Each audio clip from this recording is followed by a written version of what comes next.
Hello सभी students को। आशा करता हूँ आप सभी स्वस्थ होंगे। आप सभी का स्वागत है मेरे चैनल जिसका नाम है द वर्चुअल कक्षा। आज हम पढ़ने वाले हैं क्लास 10th का फर्स्ट चैप्टर जिसका नाम है रियल नंबर्स। देखिए, नंबर्स के बारे में तो आप बचपन से ही पढ़ते आ रहे हैं। आपने काउंटिंग शुरू करी होगी, तब आपको वन से पढ़ाना शुरू किया होगा कि 1 2 3, और वो नंबर आज तक खत्म नहीं हो रहे। तो जो वन से शुरू होता है और उसका कोई एंड नहीं है, तो जो वन से शुरू होते हैं उन नंबर्स को हम लोग कहते हैं नेचुरल नंबर, यानी हिंदी में हम इसको बोलते हैं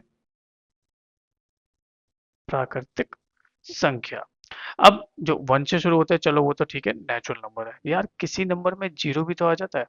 तो जो नंबर जीरो से शुरू होते हैं और एंड उनका नहीं होता है, उन्हीं को हम बोलते हैं होल नंबर। यानी जीरो से जो शुरू होते हैं उनको हम कहते हैं होल नंबर, और हिंदी में उनको कहते हैं हम लोग पूर्ण संख्या। तो क्वेश्चन भी आ जाता है, पूछा भी गया है कि होल नंबर और नेचुरल नंबर में भाई क्या डिफरेंस है, तो बस एक जीरो का डिफरेंस है। अगर कोई नंबर जीरो से शुरू हो रखे तो वो होल नंबर है, और अगर वही नंबर एक से शुरू हो रखा है तो वो नेचुरल नंबर है। इसके बाद आपने पढ़ा होगा इंटीजर्स, जिसको हम हिंदी में कहते हैं पूर्णांक। तो इंटीजर्स आपने पढ़े होंगे, ये नंबर पॉजिटिव भी आते होते हैं और यही नंबर नेगेटिव भी होते हैं। जैसे इसमें सारे नेगेटिव हैं, तो पॉजिटिव, आपका पॉजिटिव 2 हो गया, ठीक है, 10 हो गया, यहाँ तक कि 0 हो गया। ये सारे नंबर कौन से होते हैं? ये सारे नंबर इंटीजर्स होते हैं। आपको नंबर लाइन के थ्रू पढ़ाया गया होगा। तो इस तरीके से जो बीच में जीरो आ गया, और राइट हैंड साइड पे सारे पॉजिटिव नंबर होते हैं और लेफ्ट हैंड साइड पे सारे नेगेटिव नंबर होते हैं। तो जो पॉजिटिव नंबर भी होता है, नेगेटिव भी होता है, उसको हम लोग इंटीजर्स कहते हैं। उसके बाद आता है रैशनल नंबर। और रैशनल नंबर तो आपने नाइन्थ में ही पढ़ा था। नाइन्थ का आपका पहला चैप्टर ही था रैशनल नंबर, जिसको हम हिंदी में कहते हैं परिमेय संख्या। तो जैसे अब नेचुरल नंबर को पहचानने का तरीका था कि एक से शुरू होनी चाहिए, होल नंबर को पहचानने का तरीका है जीरो से शुरू होनी चाहिए, इंटीजर्स को पहचानने का तरीका है कि वो पॉजिटिव भी होते हैं और नेगेटिव भी होते हैं। तो भाई रैशनल नंबर को कैसे पहचाने? तो आपको नाइन्थ में ही बताया गया था कि जो रैशनल नंबर होते हैं वो हमेशा किस फॉर्म में होते हैं, वो हमेशा आपके पी बाय क्यू की फॉर्म में होते हैं। और जो क्यू होता है, यानी जो डिनोमिनेटर है, वो कभी भी जीरो नहीं होना चाहिए। तो अब ये पी और क्यू कौन से नंबर होते हैं? ये तो नंबर है भाई, 1 2 3, जैसे नेचुरल नंबर में समझ आ रहा है, होल नंबर में समझ आ रहा है कि ये जीरो है, वन है, टू है, थ्री है। इंटीजर्स में भी समझ में आ रहा है कि चलो प्लस का नंबर होना चाहिए, माइनस का नंबर होना चाहिए। अब ये रैशनल नंबर में पी और क्यू अल्फाबेट आ गए। तो ये पी और क्यू अल्फाबेट नहीं, ये पी और क्यू जो होते हैं वो इंटीजर्स होते हैं। यानी वो प्लस का नंबर भी हो सकता है और माइनस का नंबर भी हो सकता है। ठीक है, देखिए जैसे यहाँ पर लिखा हुआ पॉइंट में, फ्रैक्शन में, फ्रैक्शन में, और ये पॉइंट में। और माइनस का भी हो सकता है, जैसे मैं यहाँ पर लिख दूं -1/3। तो ये भी क्या है? रैशनल नंबर है। अब इसमें देखिए, आपने नाइन्थ में पढ़ा था, ये पॉइंट्स में दिए हुए हैं। अब देखिए, ये जो पॉइंट है, टू के बाद कोई और पॉइंट आ ही नहीं रहा, यानी 7.92। और ये वाला पॉइंट देखिए आप, 3 3 3 3 कैरी ऑन हो रहा है, चलता ही जा रहा है। तो आपने नाइन्थ में डेसिमल एक्सप्रेशन पढ़े थे जो दो तरह के थे, एक था टर्मिनेटिंग और एक था नॉन टर्मिनेटिंग। तो टर्मिनेटिंग होता था, वो डिवाइड होकर वहीं पे रुक जाता था, जैसे डिवाइड होकर पूरा फिनिश हो गया, अब इसमें आगे कंटिन्यू नहीं होगा। बट इस वाले में देखिए, जो 0.3333 चल रहा है, इसमें ये कंटिन्यू चलता रहेगा। इसी को हम नॉन टर्मिनेटिंग कहते हैं। अब नॉन टर्मिनेटिंग भी दो तरह के पढ़े थे आपने। एक आपने पढ़ा था जो नॉन टर्मिनेटिंग है, और एक आपने पढ़ा था नॉन टर्मिनेटिंग नॉन रिकरिंग। तो एक नॉन टर्मिनेटिंग में जो रिकरिंग वाला था, जो सेम नंबर रिपीट होता रहता है, जैसे ये नंबर है 0.3333 बार बार रिपीट होता रहेगा, जिसको हम लोग इस तरीके से लिख सकते हैं बार लगा के। तो ये जो 0.333 है, एक ही नंबर है, बार बार रिपीट हो रहा है, तो इसको हम लोग रैशनल नंबर कहेंगे। बट अगर कोई नंबर डेसिमल एक्सप्रेशन में है और वो नंबर बार बार पॉइंट के बाद अलग अलग नंबर आ रहा है, तो वो हम लोग उसको रैशनल नंबर नहीं कहते, वो इर्रेशनल नंबर यानी वो अपरिमेय संख्या कहलाता है। जैसे यहाँ देखिए, पॉइंट के बाद एक जीरो फिर वन, फिर दो जीरो फिर वन, फिर तीन जीरो फिर वन, यानी हर बार एक जीरो बढ़ रहा है। इसका मतलब पॉइंट के बाद जो नंबर है वो सेम रिपीट नहीं हो रहे, इन्हीं को हम बोलते हैं नॉन टर्मिनेटिंग, नॉन रिकरिंग। ठीक है जी, और ये होते हैं अपरिमेय संख्या। तो अब आपको ये भी पता चल गया कि नेचुरल नंबर क्या होता है, होल नंबर क्या होता है, इंटीजर क्या होता है, रैशनल इररेशनल क्या होता है, और इन्हीं के सबके कॉम्बिनेशन को, चलो और भी नंबर होते हैं, चलो हम पढ़ लेते हैं। अब आप मेरे को ये बताइए कि जो सिर्फ दो के टेबल से डिवाइड हो जाए, उन नंबर्स को क्या कहते हैं? जैसे दो, चार, छ, आठ, 10 और भी होंगे। तो ऐसे नंबर जो सिर्फ किसके टेबल से डिवाइड हो जाए, इजीली दो के टेबल से डिवाइड हो जाए या दो के टेबल में आते हैं, ऐसे नंबरों को हम क्या कहते हैं? ऐसे नंबरों को हम लोग इवन नंबर यानी हिंदी में बोले तो सम संख्या कहते हैं। ऐसी एक नंबर की सीरीज होती है जिसके अंदर हम बोल रहे हैं वो नंबर जो सिर्फ टू के टेबल से डिवाइड नहीं हो सकते। अब जो टू के टेबल से डिवाइड नहीं हो सकते या टू के टेबल में आते ही नहीं है, जैसे one, three, five, seven, nine और भी होंगे। और ऐसे नंबरों के बॉक्स को हम क्या बोलेंगे? ऐसे नंबरों को हम बोलते हैं ऑड नंबर, यानी हिंदी में बोले तो विषम संख्या। आगे बात समझ में कि इवन क्या है, ऑड क्या है। अब ये जो even, odd, natural, whole number, इन्हीं सबको देखोगे तो यही सारे नंबर क्या बन के आ जाते हैं? रियल नंबर आ जाते हैं। ठीक है, अब हमने इररेशनल नंबर में रियल नंबर समझ में आ गया। अब हमने इररेशनल नंबर में एक कंडीशन तो देख ली कि नॉन टर्मिनेटिंग और नॉन रिकरिंग होना चाहिए। एक और कंडीशन होती है कि अगर कोई नंबर रूट में है और रूट में नंबर आ जाए प्राइम नंबर, कौन सा नंबर आ जाए? प्राइम नंबर आ जाए, तो हम उसको भी, प्राइम मतलब अभाज्य संख्या, और अभाज्य संख्या जो सिर्फ अपने ही टेबल में आती है और किसी टेबल में नहीं आती, मतलब अपने अलावा वो किसी और से डिवाइड नहीं होगा। तो जैसे दो हो गया, तीन हो गया, पाँच हो गया, सात हो गया, 11 हो गया, और 13, 17, 19, ये सारे नंबर हो गए। अब देखिए, तो रियल नंबर में अब ध्यान से देखिए, रियल नंबर के अंदर सारे नंबर आ रहे हैं, तो इसकी डेफिनेशन के अकॉर्डिंग हम समझते हैं। देखिए, तो रियल नंबर क्या है? तो रियल नंबर कॉम्बिनेशन है पहले तो। किसका कॉम्बिनेशन है? रैशनल नंबर और इररेशनल नंबर का। यानी मैं अब आपको ये बोलूँ कि एक मैंने आपको बक्सा दिया, एक बॉक्स दिया, उस बॉक्स के अंदर मैंने रैशनल नंबर भी डाल दिए सारे और इररेशनल नंबर भी डाल दिए, तो उस बक्से को मैं क्या बोलूंगा?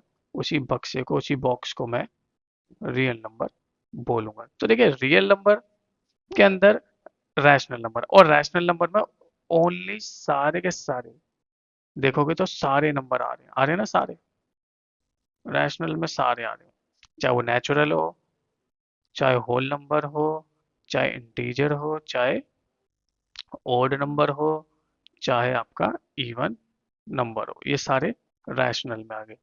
और जो बचे इररेशनल, वो प्राइम नंबर होना चाहिए रूट में, या नॉन टर्मिनेटिंग, नॉन रिकरिंग होना चाहिए। तो मतलब ये बोलने का है कि सारे ही नंबर रियल नंबर हो गए। ठीक है जी, तो रैशनल नंबर और इररेशनल के कॉम्बिनेशन को ही हम लोग रियल नंबर कहते हैं। रियल नंबर को आर से डिनोट किया जाता है। ये पॉजिटिव भी हो सकता है, नेगेटिव भी हो सकता है।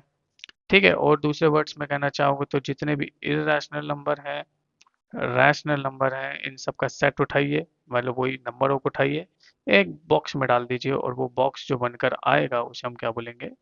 रियल नंबर यानी वास्तविक संख्या कहेंगे। और नंबर लाइन पे भी हम इजीली रियल नंबर्स को शो कर सकते हैं। चलिए, अब तो आपको ये समझ में आ गया होगा कि जो रियल नंबर है वो कुछ नहीं है, वो सिर्फ एक पूरा कॉम्बिनेशन है रैशनल और इररेशनल का। अब हिंदी में देखोगे तो वास्तविक संख्या वो संख्या है जो परिमेय और अपरिमेय दोनों का संयोजन, दोनों का कॉम्बिनेशन है। इसको आर से हम लोग शो करते हैं। इसमें पॉजिटिव यानी धनात्मक, ऋणात्मक दोनों नंबर आ जाते हैं। तो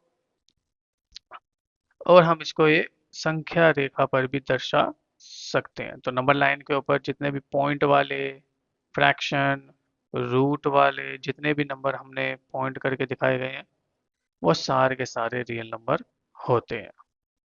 चलिए, तो अभी ऊपर आपको मैंने बताया था कि प्राइम नंबर क्या होता है, जो सिर्फ अपने टेबल में आता है। ठीक है, जैसे 2 था, 3 था, 5 था, 7 था, 11, 13, ये सब प्राइम नंबर है। तो अब ये दोबारा है, ध्यान से देखिए। तो प्राइम नंबर जिसको हम लोग हिंदी में कहते हैं अभाज्य संख्या, नाम में लिखा है अभाज्य, जो किसी से भाग ना हो। यानी प्राइम नंबर्स नेचुरल नंबर होते हैं जो किसने से ज्यादा होते हैं, एक से ज्यादा होते हैं, यानी एक प्राइम नंबर नहीं होता है। और इसके कितने फैक्टर्स होते हैं, सिर्फ एग्जैक्टली 2 फैक्टर्स होते हैं। या तो ये एक के टेबल पे जाएगा या सिर्फ अपने ही टेबल में डिवाइड होगा जाएगा। तो देखिए, जैसे 2, 3, 5, 7, अब 2 को जरा ध्यान से देखिए। जो 2 है इसका मैं फैक्टराइजेशन करूंगा अभी, तो क्या बनेगा, 2 × 1, तो 2 ही होगा। 2 अपने अलावा किसी और टेबल में आया है? सोचो एक बारी, बचपन से हमने टेबल पढ़े होंगे और मोस्टली 2 से ही शुरू किया होगा, तो पहले आया था 2 × 1 = 2, तो 2 के अलावा 2 किसी और नंबर में नहीं आया टेबल में। ऐसी 3, 5, 7, 11, 13, 17, 19, 23, ये सब वो नंबर होते हैं जो सिर्फ अपने ही टेबल में आएंगे, यानी अपने टेबल से ही डिवाइड होंगे या इजीली 1 से डिवाइड हो जाएंगे। तो ऐसे नंबरों को हम लोग प्राइम नंबर कहते हैं। दूसरे आते हैं आपके कंपोजिट नंबर। हिंदी में इनको हम बोलते हैं सहभाज्य संख्या। तो ये इसका उल्टा है। प्राइम नंबर क्या था, जो सिर्फ 1 के टेबल से डिवाइड हो या अपने टेबल से डिवाइड हो। तो कंपोजिट नंबर इसका उल्टा होता है। कंपोजिट नंबर अपने टेबल से तो डिवाइड होगा ही होगा, साथ में किसी दूसरे नंबर से भी इजीली डिवाइड हो जाएगा। यानी इसके फैक्टर 1, और सिर्फ वो नंबर नहीं होता है, 1 तो होगा ही होगा, इसके साथ अदर नंबर्स भी होंगे बहुत सारे। वो डिपेंड करेगा किसके टेबल में आता है, उनके टेबल से भी वो इजीली डिवाइड हो जाएगा। तो कंपोजिट नंबर होल नंबर्स होते हैं greater than 1 that have more than 2 factors, यानी जिसके अंदर फैक्टर 2 से ज्यादा होंगे। जिसका पहला नंबर जो होता है, पहला नंबर होता है 4। अब 4 को हम कैसे लिख सकते हैं, 4 को लिख सकते हैं हम इजीली 2 × 2, और 4 को लिख सकते हैं 4 × 1, यानी 4 2 के टेबल से भी डिवाइड इजीली हो रहा है और 4 के टेबल से भी हो रहा है। चलिए अब हम 6 ले लेते हैं। तो 6 कैसे लिख सकते हैं हम, 6 × 1, और 6 को ही हम लिख सकते हैं 2 × 3, और 6 को ही हम लिख सकते हैं 3 × 2। तो यानी अब 6 देखिए, 6 से भी इजीली डिवाइड हो जाएगा, 2 से भी डिवाइड हो जाएगा, और 3 से भी डिवाइड हो जाएगा। यानी डिवाइड हो रहा है, यानी वो उनके टेबल में आ रहा है, यानी 6 के जो फैक्टर हैं वो 2 से ज्यादा है। तो ऐसा नंबर जिसके फैक्टर्स गुणनखंड 2 से ज्यादा होते हैं वो सारे के सारे कंपोजिट नंबर कहलाते हैं। ठीक है जी, आगे समझ में। अब हम क्या करते हैं, we know that any natural number can be written as a product of its prime factors. यानी आप कोई भी नंबर उठा लीजिए, वो नंबर इजीली आपको, जब वो हम उसके फैक्टराइजेशन करेंगे ना, वो हमेशा प्राइम नंबर में ही आएगा। आपने बचपन में प्राइम फैक्टराइजेशन पढ़ा होगा, प्राइम फैक्टराइजेशन, जिसको हिंदी में हम लोग बोलते हैं अभाज्य गुणनखंड। अभाज्य गुणनखंड यानी आपका प्राइम फैक्टराइजेशन। अब यहाँ पर एक स्टेटमेंट लिखी है, इस स्टेटमेंट को आप जरा ध्यान से देखिए कि इस स्टेटमेंट में लिखा हुआ है कि कोई भी नेचुरल नंबर हो, अगर मैं उसका प्रोडक्ट निकालूं तो वो प्रोडक्ट हमेशा किस में आएगा, प्राइम नंबर में, यानी अभाज्य संख्या में। अब वो कैसे आएगा, चलिए मैं कोई भी नंबर लेता हूँ। मैंने नंबर लिया 45। अगर अब मैं 45 को सॉल्व करता हूँ यही इसी बोलते हैं ना, प्राइम फैक्टराइजेशन। तो ये चला जाएगा आपका 3 से 15 पे, फिर 3 से 5 पे, और 5 से 1 पे। यानी आपका 45 जो है, इसके फैक्टर क्या क्या आ रहे हैं, 3 × 3 × 5। चलिए अब एक और नंबर ले लेते हैं, 98 नंबर लेते हैं। अब 98 को अगर मैं सॉल्व करता हूँ, तो ये 2 से पहले चला जाएगा, 2 से जाएगा आपका ये 4 पे, फिर जाएगा ये 9 पे। अब देखिए 2 से नहीं जाएगा, 49 3 के टेबल में भी नहीं आता, 5 के भी नहीं, अगला नंबर है 7, तो 7 से चला जाएगा 1 पे, तो ये हो गया 7 से भी। तो यानी 98 के जो फैक्टर आए हैं वो आए हैं 2, 7 × 7। चलिए एक नंबर और लेते हैं, एक नंबर लेते हैं हम 253। अब 253 है, देखिए 2 से भी नहीं जा रहा। अब इसके लिए आपको थोड़े बहुत डिविजिबिलिटी रूल पता होनी चाहिए, तो मैं कुछ आपको बताता चलता हूँ। 2 से हम कैसे पहचानते हैं कि ये 2 से डिवाइड हो जाएगा। तो आपका जो लास्ट वाला नंबर है ना, ये जिसको हम वंस डिजिट कहते हैं, ये नंबर अगर 2 के टेबल में आता है तो ये इजीली 2 से डिवाइड हो जाएगा। जैसे अभी 3 है, 2 के टेबल में नहीं आता, तो ये 2 से डिवाइड नहीं होगा। तो हम 3 से चेक करते हैं। 3 से चेक करने के लिए इन सबको प्लस करना होता है, इन सबको प्लस कीजिए, तो ये इजीली 3 से डिवाइड हो जाएगा। अब ये 2 और 5 को प्लस करोगे तो 7, 7 और 3 10, यानी ये 10 3 के टेबल में नहीं आता, तो ये 3 से जो है डिवाइड नहीं हो पाएगा। अगला नंबर है 5, 5 के पहचानने के लिए 5 होना चाहिए। 7, अगर हम 7 से भी डिवाइड करेंगे तो ये 24 है, 24 से अगर हम डिवाइड करते हैं तो 4 बचेगा, 43 नहीं आता। अब हम 11, तो 11 से चेक करते हैं, 11 से जाएगा ये सीधा आपका 2 पे और 3 पे, फिर ये सीधा 23 से जाएगा, 23 से आपका जाएगा ये 1 पे। तो यानी 253 जो है वो चला जाएगा आपका 11 × 23। अब इसमें ध्यान से देखिए, ये वाले नंबर जो है 3 3 5, ये भी प्राइम नंबर है। 2 7 7, ये भी प्राइम नंबर है। और 11 और 23, ये भी प्राइम नंबर है। यानी अगर हम कोई भी नंबर को फैक्टराइज करते हैं तो वो हमेशा कौन सा नंबर आता है, प्राइम नंबर में ही फैक्टराइज होता है। इसका एक और तरीका होता है जिसको हम लोग फैक्टर ट्री कहते हैं। तो जो फैक्टर ट्री को बनाने के लिए, ये भी बहुत आसान है। आप पहले 45 वाले एग्जांपल लीजिए, इसके फैक्टर बना दीजिए। तो ये कैसे आया था, सिंपल 45 को मैंने 3 से करा था, तो यहाँ कितना बचा था, 15। 15 के भी फैक्टर कर दीजिए, तो 15 कैसे बना था, अगर मैं 3 से करता हूँ तो ये क्या था, 5 पे। अगर हम 98 का फैक्टर बनाना चाहते हो, तो 98 को हमने पहले किससे करा था, 2 के टेबल से, तो कितना आया था वो, 49। 49 सिर्फ किसके टेबल से जाता है, 7 के टेबल से जाता है। और उसके बाद हमने पढ़ा 253। तो 253 के दो ही फैक्टर आए, एक तो 11 से जा रहा है और एक 23 से जा रहा है।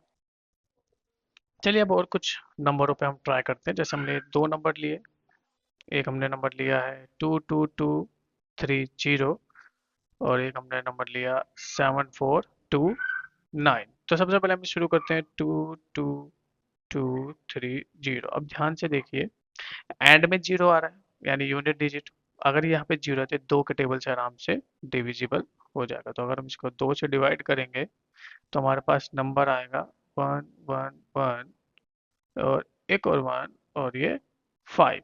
अब देखिए एंड में 5 है, यानी तो ये 2 से नहीं जाएगा। 3 से चेक करते हैं, 1 1 1 1, यानी 4, 4 और 5 9 9, यानी 3 के टेबल से आराम से ये डिविजिबल हो जाएगा। तो अगर हम 3 से इसको डिवाइड करते हैं तो ये आएगा 3705 पर।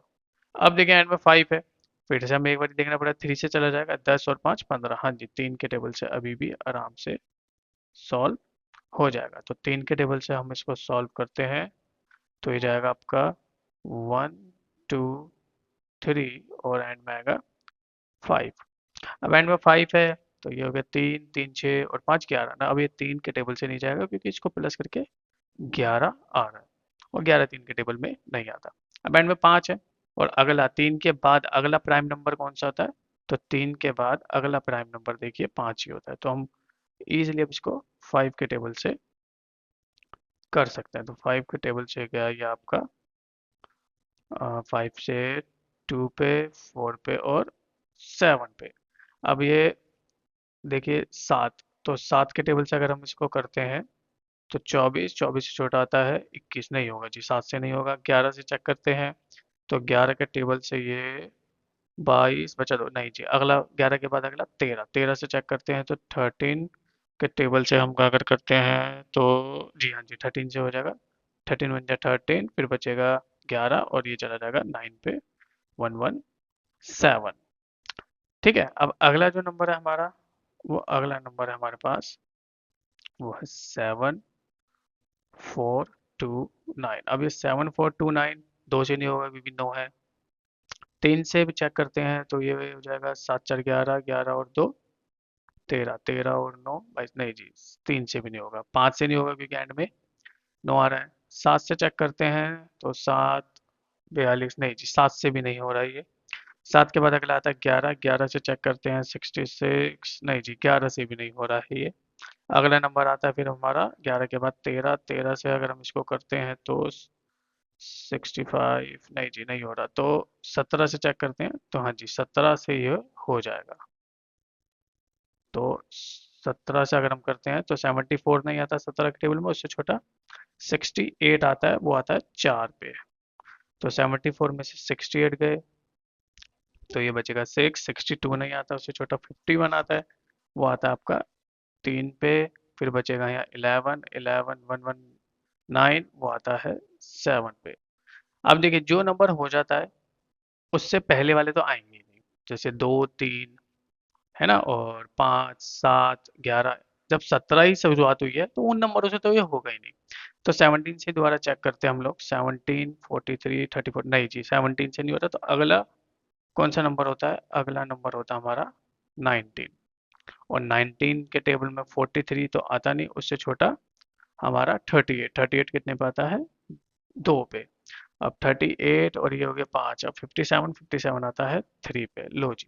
तो ये हो गया, तो यानी नॉर्मली इनके जो फैक्टर बने हैं, अगर मैं 2 2 2 3 0, अब इसमें नंबर देखूंगा तो 2 आ रहा है, 3 आ रहा है, 3 आ रहा है, 5 आ रहा है, 13 आ रहा है और 19 आ रहा है। ऐसे ही अगर मैं 74 को देखता हूँ, 7429 को देखता हूँ तो इसमें 17 आ रहा है, 19 आ रहा है और 23 आ रहा है। अब यार ध्यान से देखिए ये सारे नंबर कौन से हैं? ये सारे नंबर प्राइम नंबर है ना।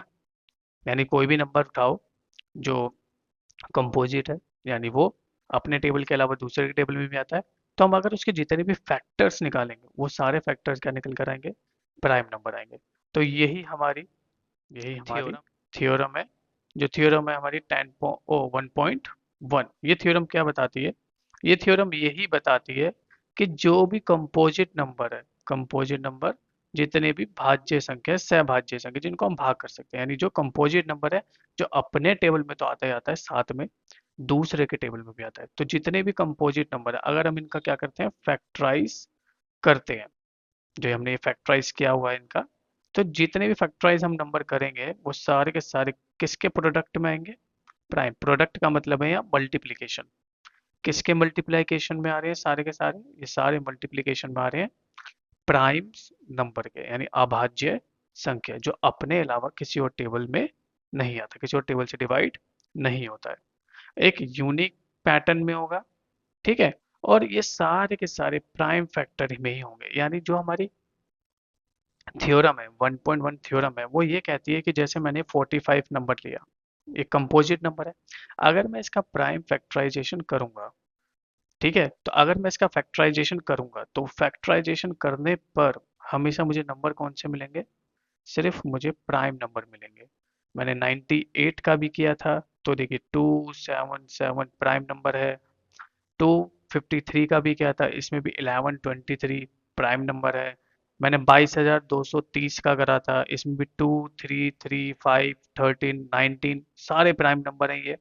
ठीक है, उसके बाद मैंने 7429 का भी करा, तो उसमें 17 आया, 19 आया और 23, यानी ये सारे प्राइम नंबर है। तो इसका मतलब ये है, आपको याद रखना है कि हमारी थ्योरम 1.1 जिसका नाम है फंडामेंटल थ्योरम ऑफ अरिथमेटिक, वो फंडामेंटल थ्योरम ऑफ अरिथमेटिक हमें ये बताती है कि कोई भी कंपोजिट नंबर है, और अगर हम उसको फैक्टराइज करते हैं यानी उसका गुणनखंड करते हैं, तो वो हमेशा प्राइम नंबर के ही प्रोडक्ट में आएगा। ठीक है, तो यही हमारी थ्योरम थी 1.1। तो आपको 1.1 थ्योरम मेरे ख्याल से समझ आ गई होगी, जो हमारी फंडामेंटल थ्योरम ऑफ अरिथमेटिक यानी अंक गणित की मूलभूत प्रमेय, जिसके अंदर साफ बोला गया है कि कोई भी कंपोजिट नंबर है मेरे भाई, तो वो जो भी कंपोजिट नंबर है यानी सहभाज्य जो संख्या वो लिखी हुई है, उसको मेरे भाई तू फैक्टराइज कर दे। वो फैक्टराइज जैसे ही तू करेगा, तो उसमें जितने भी नंबर तू फैक्टराइज में यूज कर रहा होगा ना वो सारे के सारे नंबर कौन से होंगे? प्राइम नंबर होंगे, उनके अलावा कोई और नंबर नहीं होगा। ठीक है, तो ये मैंने कुछ क्वेश्चन दिए हुए हैं, आप इन क्वेश्चंस को कीजिए फैक्टर ट्री के थ्रू करना, और आप देखना जितने भी नंबर आएंगे, जितने भी इसमें नंबर आप यूज करोगे फैक्टराइज के लिए, वो सारे के सारे प्राइम नंबर ही होंगे। तो आशा करता हूँ आपको ये वीडियो अच्छी लगी होगी। अगर आपको ये वीडियो अच्छी लगी है तो लाइक कीजिए, मुझे कमेंट करके जरूर बताइए कि आपको जो भी मैंने इसमें नंबर समझाए हैं, प्राइम नंबर, कंपोजिट नंबर और ये इसके सॉल्यूशंस, और जो भी थ्योरम 1.1 आपको अच्छे से समझ में आई है कि नहीं आई है। ओके।